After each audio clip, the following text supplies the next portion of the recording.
Hi, this is Anna Choi, Conscious Business Coaching and Energy TV, bringing live to you a question from our audience around business energy questions. So every Monday by 5 p.m. PST, you get an episode answering a question for you. This week is from Tara, and it is around I want to have a positive energy and outlook with a hopeful future amid turbulent times, and I think that's reasonable. Not everyone agrees with this approach. Observing all the negative energy drains. Negative energy is draining. How can I successfully manage having positive energy while observing negative energy drains? So I love this question. It's something that we deal with because we don't always get a say in our environment. So the first thing I have to say, Tara, is number one, I was like, get out if there is a super negative energy drain. But I'm assuming like if it's on Facebook and there's news feeds that are negative, unsubscribe, click, when you get little, there's, if you guys have seen The Social Dilemma, it is a documentary from a bunch of the software engineers that built much of the social media platforms. And in essence, they aren't selling your data. What they're selling is actually your human future of your predictive behavior of what you're going to be doing. So they're checking every scroll, every pause, every recommendation you take, and they try to make you into an avatar that leads down a number of rabbit holes that they know are profit centers that you'll be hooked on and addicted to then buy stuff. So it's kind of like a big shopping mall. It's a little dark how I said it, but that's actually what in fact is happening. So with that in mind, there's ways to navigate those mediums. I don't know what those energy drains were for you, Tara, but if the media at all feeds into that, which I know for many clients, the news is just draining. Social media is draining. People's comments can be draining.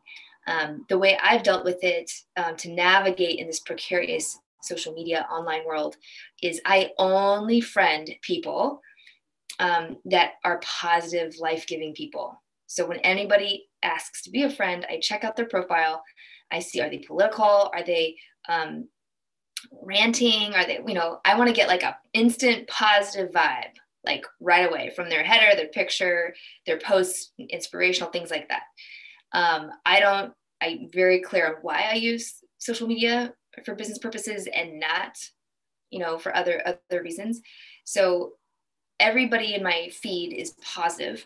I don't really hang out honestly at all on Facebook. I just go in and do my thing and leave. Max, like I don't want to spend more than 5 minutes a day. Number two is, so right there, you cut out a lot of the negative environment that you may not think you can control, but you totally have a say over. The other piece of it, if it's like a family member, someone that you can't quite, they like live with you or something, you do have a choice. You always have a choice to not be in those negative situations. Let's say though, it's your child that you're taking care of or something that you can't, you have a responsibility for. Two methods is breath and the rose. So breath always, this is the breath of life that will keep you centered. You've heard of like take 3 deep breaths. You can do the box breath, which is inhale 4 counts. 1, 2, 3, 4, hold 4 counts. Exhale 4 counts. And hold 4 counts. It's what the Navy SEALs use, Olympic athletes, singers, everybody. You can have fun with it and do different box breathing as well. But these are more ways to stay calm when you're in the midst of a stressful, negative, energy draining situation. So first step, like in Taekwondo, just run away, like get away from the negative environment. Number 2, if you cannot, and you must be there, then breathe. And then number 3 is you can do what's called the rose tool. And this is where you, especially if you're in front of someone, but you could even do it metaphorically with a screen or whatnot, picture a rose that's a vortex, sucking away all the negative energy. So when you're in front of someone and you're like, rather than, especially for empaths and highly sensitive people who can really absorb other people's energy unknowingly or unconsciously, and they don't know how to turn that off, you got to create boundaries and use the rose to, it's different from protecting yourself, which is like if you make a picture of a bubble around you, then nobody can get in. It's very tiring to protect oneself. I did that for years and it worked somewhat, but it's tiring. So the rose is nice because it allows that the negative energy source to just allow it to be, because nothing's wrong with them.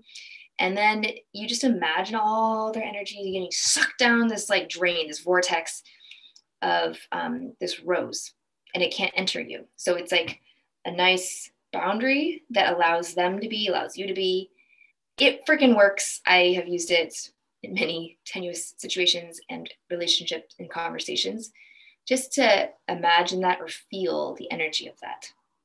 So that's two simple ways that you can just ground yourself if you cannot do the first step of just run away, not run away, get away, remove yourself from the situation.